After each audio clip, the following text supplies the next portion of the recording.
তাৰপিছত আজিতো 17 তাৰিখ, 10 তাৰিখে তাৰিখ দিছিলে যে 10 তাৰিখে গৌৰৱ গগৈ গ্ৰেপ্তাৰ হ'ব, তেনেকুৱা কথাও কৈছিলে বহুতেই। আচলতে গৌৰৱ গগৈৰ কথাখিনি তেওঁ প্ৰকাশ কৰিছে।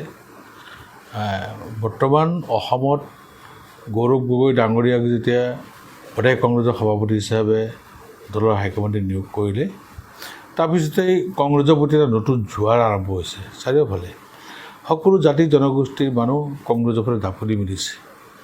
যিটো আপাৰ আছামৰ কথা কোৱা হৈছিলে যে তাত কংগ্ৰেছ শূন্য, আজি আপাৰ আছামত তেওঁ নিজেই যোৰহাটৰ পৰা সাংসদ হৈ জিকি আহিলে। তাৰপিছতো এতিয়া আপাৰ আছাম, মিডিল আছাম, লোৱাৰ আছাম চবতেই মানে কংগ্ৰেছৰ এটা জয়ময় অৱস্থাৰ সৃষ্টি হৈছে। গতিকে এই গৌৰৱ গগৈৰ যিটো অগ্ৰগতি, সেইটো ৰোধ কৰাৰ কাৰণে বিভিন্ন ধৰণৰ কথা কৈ থকা হৈছে। আচলতে এই কথাবিলাক জনসাধাৰণে বিবেচনা কৰি আছে আৰু জনসাধাৰণে গম পাই আছে যে এইটো গৌৰৱ গগৈৰ উত্থানক কেনেকৈ পতন নিয়াব পৰা যায়, তাৰ কাৰণে যেতিয়া ষড়যন্ত্ৰ চলি আছে, এই কথাটো অসমৰ জনসাধাৰণে বুজি পাইছে আৰু অধিক মাত্ৰা গৌৰৱ গগৈৰ প্ৰতি সমৰ্থন আগবঢ়াই আছে। 10 ছেপ্টেম্বৰত মুখ্যমন্ত্ৰীয়ে আশা কৰিছিল ৰাজীৱ ভৱনটো নিৰ্মাণ হ'ব, বহুত বেলেগ বেলেগ কিবা কিবি, কিন্তু 10 ছেপ্টেম্বৰত আপোনালোকে যোগদান কাৰ্যসূচী ৰাখিলে। গৌৰৱ গগৈ যেতিয়া বিহু নাচিছে, মুখ্যমন্ত্ৰীয়ে কৈছে মই যদি সেইখন মঞ্চত থাকিলোঁ সেই গৌৰৱ গগৈ ধাক্কা মাৰি পেলাই দিলোঁ। বিহু নাচত কি অসুবিধা হ'ল মুখ্যমন্ত্ৰীৰ? তাৰমানে কথাটো এইটো নহয়, আজি তেওঁলোকে তেওঁ চৰকাৰ, তেওঁ অসমৰ মুখ্যমন্ত্ৰী হিচাপে তেওঁ ৰাজধৰ্ম পালন কৰিব লাগে আৰু এই যে বিহু নাচ তেওঁ থাকিলে গোটেই পেলাই দিব, এইটো এটা এই কথাটো অসংযত কথা হৈছে আৰু এইটো তেখেতে এইটো কোৱাটো উচিত নহয়। যিহেতু বিহু নাচাটো গৌৰৱ গগৈৰ অধিকাৰ আছে আৰু সেই অধিকাৰক মানে খৰ্ব কৰাৰ কাৰণে এটা অপচেষ্টা কৰিছে, এইটো আমি কেতিয়াও সমৰ্থন নকৰোঁ। হয়, মুখ্যমন্ত্ৰী ডক্টৰ হিমন্ত বিশ্ব শৰ্মাই BTC নিৰ্বাচনত সদায় ঘূৰি আছে প্ৰতিদিনে।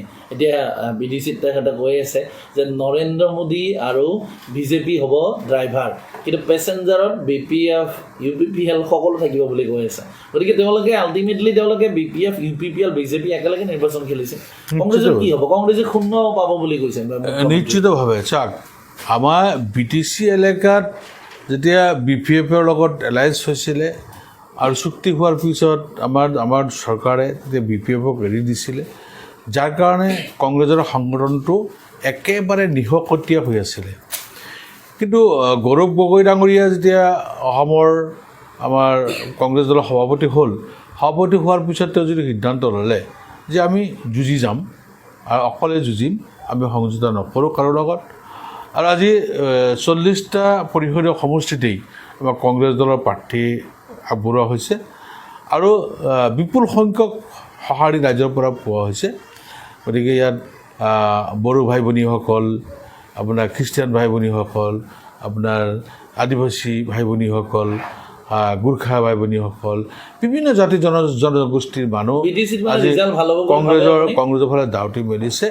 গতিকে আমি আমাৰ কংগ্ৰেছটো পূৰ্বত যিটো আছিলে তাতকৈ বহু গুণে আগবঢ়াই গৈছে।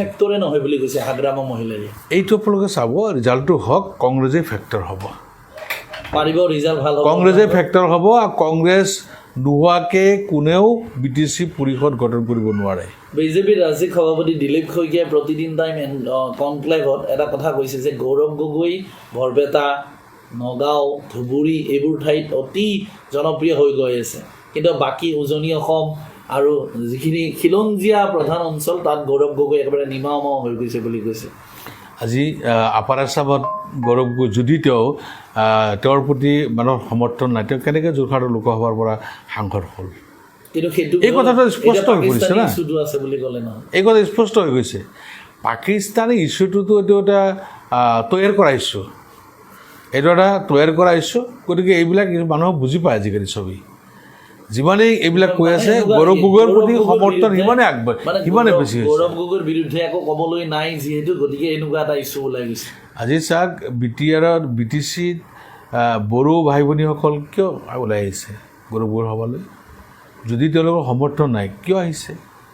নিশ্চিতভাৱে আছে, অসমৰ সকলো জাতি জনগোষ্ঠীয়ে গৌৰৱ গগৈক একচেপ্ট কৰি লৈছে, তেওঁক ভাল পায় আৰু তেওঁৰ ওপৰতে আশা যাতে অসমখন প্ৰগতিৰ দিশত তেওঁ আগবঢ়াই লৈ যাব পাৰিব। মই আৰু এটা কথা সুধিছোঁ, কিছুদিন আগত ৰাজীৱ ভৱনত এটা হুলস্থুলীয়া পৰিৱেশৰ সৃষ্টি হৈছিল, আপুনি হয়তো গম পায় কথাটো।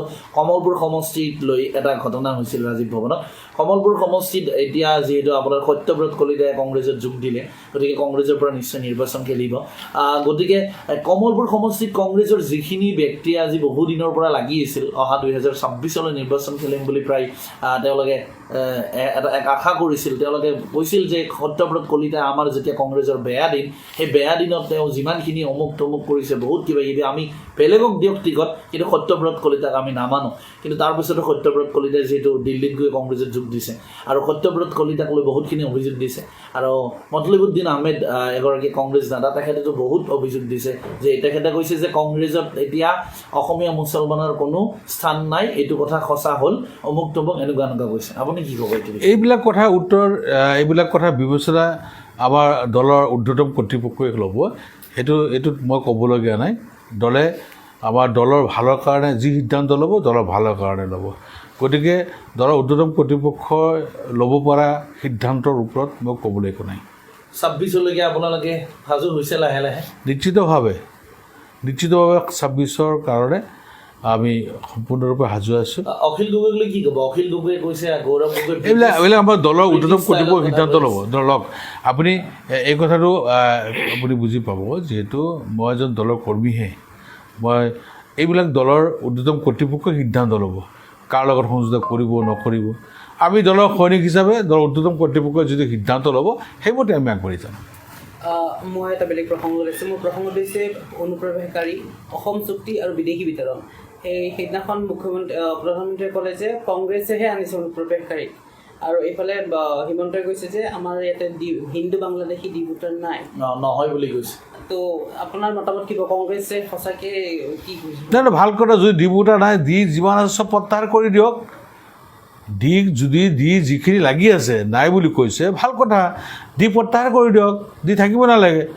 ডাউটফুল ভোটাৰ কিয় হ'ব? কৈছে যে গোৰ্খা আৰু যিসকল বাঙালী হিন্দু বাঙালী তেওঁলোক আমাৰ ভাৰতৰ বাবে ভোটাৰ হ'বই নোৱাৰে বুলি কৈছে। নাই, যদি হ'ব নোৱাৰে এইখিনি প্ৰত্যাহাৰ কৰক। যে লাগি আছে এই কথাটো তেওঁলোকে উঠাই দিয়ক। এতিয়ালৈকেতো লাগি আছে না, গতিকে ডাউটফুল ভোটাৰ কিয় হৈ থাকিব?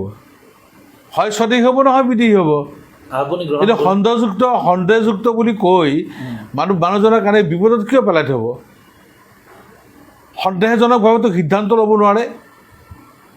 হয় বিদেশী হ'ব, নহয় স্বদেশী হ'ব, দুটাৰ এটা কৰিব লাগে। গতিকে ডিটো লগাই থৈ এতিয়া কংগ্ৰেছৰ বুলি কৈছে, ডিটো কোনে লগাইছিলে? সেই মোৰ কোন চৰকাৰ আছিলে? কেন্দ্ৰত বাজপেয়ী চৰকাৰ আছিলে, আমাৰ অসমত AJP চৰকাৰ আছিলে, আৰু BJP আজি AJPৰ লগত এলায়েন্সত আছে। গতিকে তেওঁলোকৰ দিনত ডিটো হৈছে, আৰু তেওঁলোকে এতিয়া ডিটো প্ৰত্যাহাৰ কৰি দিলেই হয়। 6 জনগোষ্ঠী জনজাতিকৰণ কংগ্ৰেছৰ বাবেহে নহ'ল, এতিয়া BJPয়ে হেনো কৰি আছে কাম। কংগ্ৰেছৰ ফালে খেলিছে গোটেই দুখ হিমন্তই। ঠিক আছে, তেওঁলোকেতো 10 বছৰ হৈ গ'ল না, তেওঁলোকেতো কৈছিলে জনজাতিকৰণ কৰি দিব বুলি, বাধা কৰি দিছে। তেওঁলোকে চৰকাৰ আছে, তেওঁলোকে নকৰে কিয়? আজি 10 বছৰ তেওঁলোকৰ উকলি যাব আৰু কেইটামান মাহ বাকী আছে, তেওঁলোকে নকৰিলে কিয়?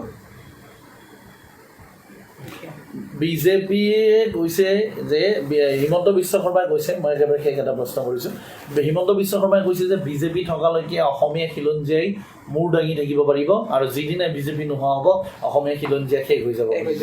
আগতে কি অসমীয়া খিলঞ্জীয়া মূৰ দাঙি উঠা নাছিল নেকি? মূৰ দাঙি কথা কোৱা নাছিল নেকি? আজি যদি আমাৰ অসমৰ খিলঞ্জীয়া লোকসকলে কংগ্ৰেছৰ দিনত মূৰ দাঙি কথা ক'ব পৰা নাছিল, তেতিয়া তৰুণ গগৈ ডাঙৰীয়া কেনেকৈ মুখ্যমন্ত্ৰী হ'ল? মুখ্যমন্ত্ৰী তৰুণ গগৈ ডাঙৰীয়া আছিলে, তেখেততো হেৰি আছিলে, অসমৰ কেবিনেট মন্ত্ৰী আছিলে। Stay informed, stay ahead.